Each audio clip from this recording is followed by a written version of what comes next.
سلام، مریم خلیلی هستم. خوش اومدید به کارگاه خودتون، کارگاه پارسید. امروز قراره یکی از مهمترین مسائل سفالگری به اسم دانسیته رو با همدیگه یاد بگیریم. دانسیته در واقع یعنی اینکه یه ماده چقدر جرم توی حجم مشخص داره و به بیان ساده تر یعنی اینکه دانسیته برابر با نسبت جرم به حجم.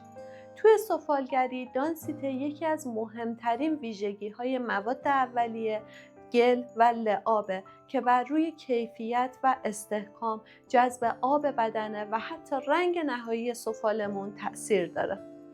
شاید براتون سوال باشه که چرا اینقدر همه سفالگرا تاکید دارن که حتما قبل از شروع به کارتون دانسیته دوغاب و دانسیته لعابتون رو اندازه‌گیری کنید. پس بریم سراغ اهمیت دونستن دانسیته دوغاب.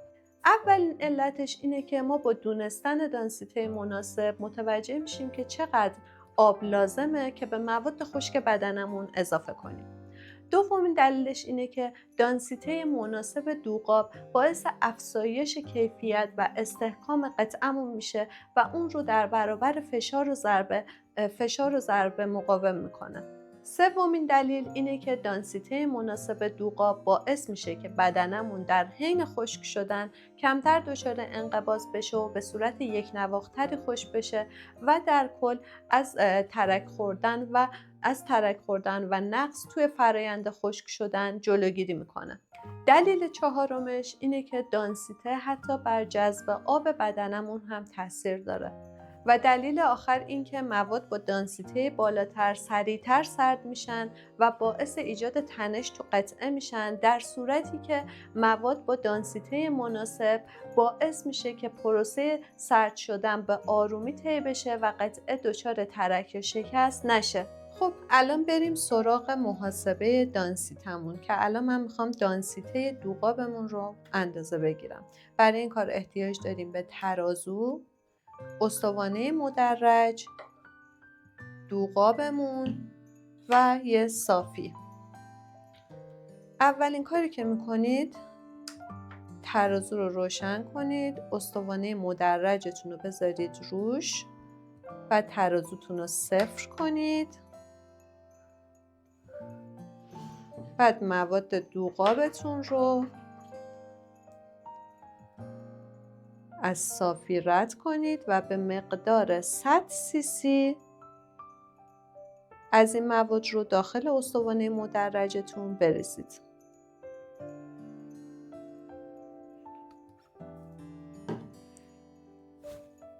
عدد رو میبینید شد 168/22. این الان دانسیته دوغابمونه. این وزن برای مواد ریخته‌گریتون باید بین 158 تا 170 باشه. پس الان دانسیته دوغابمون که 168/22 یه دانسیته معقوله که میتونیم باهاش کار کنیم. هر چقدر این عدد به 170 نزدیکتر باشه، استحکام قطعمون بیشتر میشه، لب پریدگی نداریم و همچنین وقتی به بدنه لعابدارمون ضربه میزنیم صدای بهتری میده. قبل از اینکه بریم سراغ ادامه کار، اگه تا الان هنوز عضو کانالمون نشدید، چند لحظه صبر کنید، برید دکمه سابسکرایب رو بزنید و به ما ملحق بشید. خب حالا بریم سراغ اهمیت دونستن دانسیته لعاب.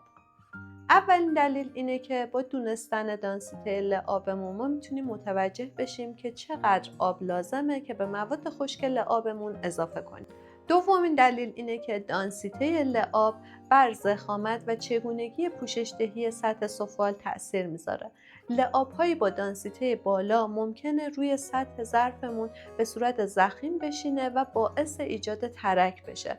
پس کنترل دانسیته لعاب باعث میشه که لعاب به صورت یک نواختر و بدون نقص‌تری روی ظروفمون اعمال بشه. و دلیل آخر این که دونستن دانسیته لعاب به سفالگرها این امکان رو میده که روی محصول نهایی و ویژگی‌های ظاهریش کنترل دقیق‌تری داشته باشن. به طور مثال لعاب با دانسیته بالاتر دارای سطح مات‌تری هستش و لعاب‌ها با دانسیته پایین‌تر دارای سطح براق‌تری هستن.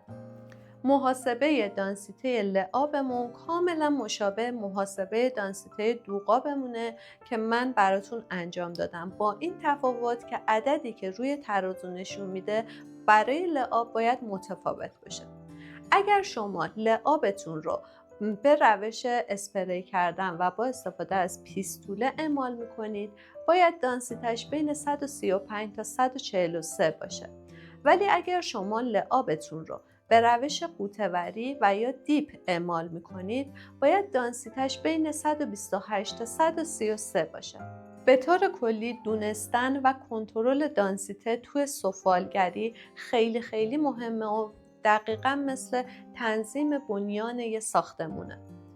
اگر شما بتونید این پارامتر رو به صورت دقیق مدیریت کنید، هم از اتلاف موادتون جلوگیری میکنه و هم باعث ایجاد محصولی با کیفیت‌تر و با دوام‌تر میشه.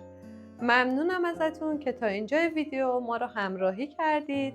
پس با لایک و کامنتاتون ازمون حمایت کنید و اگر ویدیو رو دوست داشتید حتما اون رو با دوستانتون به اشتراک بذارید. پس تا ویدیو بعدی، خدا نگهدار.